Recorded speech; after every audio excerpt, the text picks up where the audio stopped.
In this video, we're going to look at how to write SMART goals and objectives and add them to the treatment plan. And there will be, this is a two-part series on this topic. So we've created a templated system to help ensure a consistent quality of goal writing. And since it is a template, there may be ways you wish to express an objective or a goal that don't fit perfectly. You can always ask your clinical manager what they would suggest. So let's just define SMART first. A SMART goal is specific, it's measurable, it's attainable, it's relevant, and it's time-bound.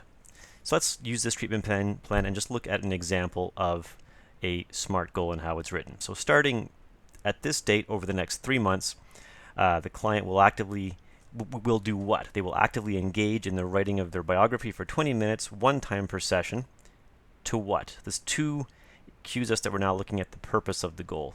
To allow for creative expression of her thoughts, emotions, and life history. Now, the objectives also have a template, and let's just look at this one. This is the first example here. Client will use her iPad independently to gather her thoughts and ideas for her biography for a minimum of 20 minutes at least one time per session, and this is an active objective. So let's have a look at the template in the background to see how we got here, and look at how we can add goals and objectives to the treatment plan. Click on Add New Goal.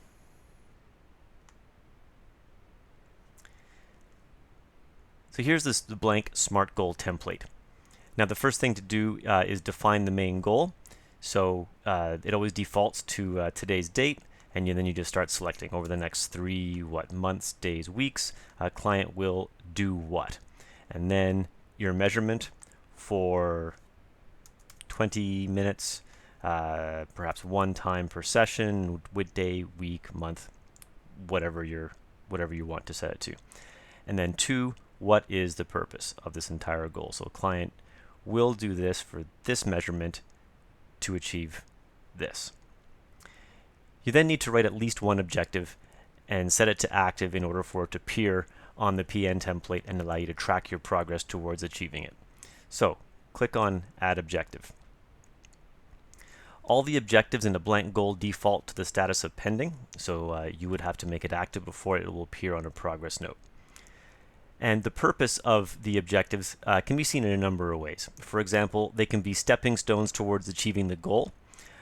For example, one objective can be to stay on task for 5 minutes, and then you would set that as 5, and then you could set a subsequent goal. Okay, now we're going to try to stay on task for 10 minutes. With the ultimate goal of reaching this 20 minutes. Another possible way of using objectives is, or writing them, is to say have different approaches to achieving the goal, and you've given yourself different options you can choose from day to day. So one day could be sorting beads, and the next day could be matching, playing card, suits. Now each of these, you can just do 20 minutes and 20 minutes, and each of these can be active.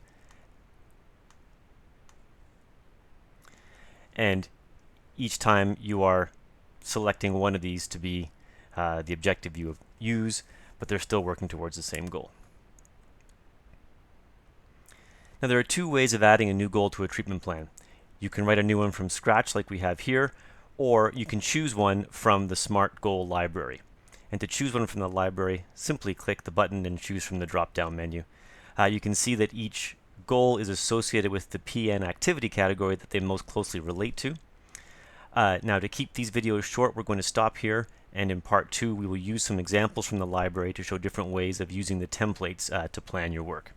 So please proceed on from here and watch part 2.